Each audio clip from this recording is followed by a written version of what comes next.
አሳፋሪው የብልጽግና አመራር ማስተዳደር አለመቻሉን ላለመቀበል የማይወጣው ችግር ውስጥ መግባቱን ቀጥሎበታል።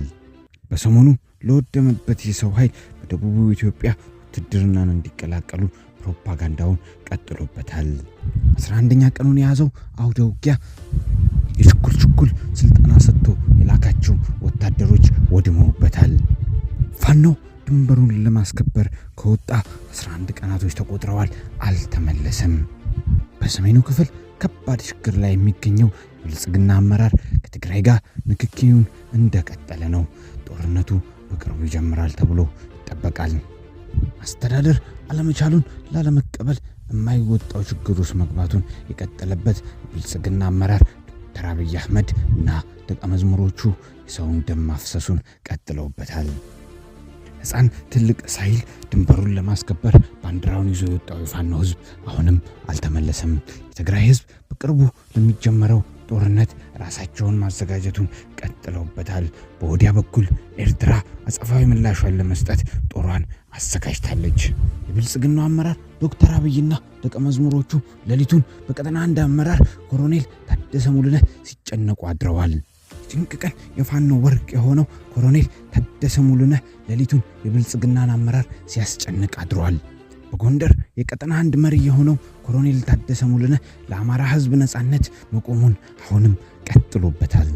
ስተታቸውን ላለመቀበል እየሸሹ ያሉት የብልጽግናው አመራር ዶክተር አብይና ደቀ መዝሙሮቹ መጥፊያቸው እጅጉን ተቃርቦባቸዋል። አመራር አለመቻላቸውን፣ ማስተዳደር አለመቻላቸውን ላለመቀበል እጅጉን እየጣሩ ያሉት የዶክተር አብይ አመራርና ደቀ መዝሙሮቹ መጥፊያቸው በአፍንጫቸው ስር ደርሷል። የአማራውንና የትግራዩን ወጣት ደም በሜዳ ላይ ማፍሰሳቸውን የቀጠሉት የዶክተር አብይ አመራርና ደቀ መዝሙሮቹ መጥፊያቸው ጉድጓድ እጅግ ሰፊ መሆኑን ሳይገነዘቡት አልቀረም። ልጆቻቸውን በአሜሪካና በካናዳ እያንደላቀቁ የሚያኖሩት የዶክተር አብይ አመራርና ደቀ መዝሙሮቹ የአማራውን ህዝብ ወጣት ደሙን በሜዳ ላይ ሲያፈሱት ከርመዋል። ፍትህ አንድ ቀን መውጣቷ አይቀርም። እውነት አንድ ቀን መገለጧ አይቀርም። አብይና ደቀ መዝሙሮቹ ለተቆፈረላቸው ጉድጓድ መግባታቸው አይቀሬ ነው። በውስኪና በቮድካ እየተራጩ የወጣቱን ደም ሲያፈሱ የከረሙት የብልጽግና አመራሮች መጥፊያቸው ከምን ጊዜውም በላይ በፍንጫቸው ስር ተቃርቦባቸዋል።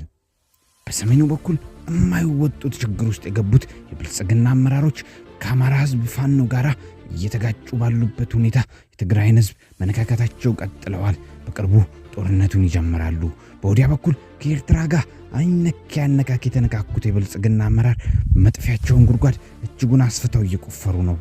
የሀገሬ ልጆች እውነትን ለማውራት እንዳትፈሩ፣ ወደ ኋላ እንዳትሉ። ዶክተር አብይ እና ደቀ መዝሙሮቹ መጥፊያ እጅጉን ቅርብ ነው። እጅጉን በአፍንጫቸው ስር ነው ያለው። መጥፊያቸው ጉድጓድ ሰፊ አድርገው ቆፍረውታል። ይሄ የአማራ ድምፅ ቀጥታ ከባህር ዳር የማቀርብላችሁ እኔ ነኝ። ሰብስክራይብ፣ ላይክ በማድረግ ቤተሰብነታችሁን አሳዩኝ። ኢትዮጵያ ኒውስ ቤተሰብ ይሁኑ።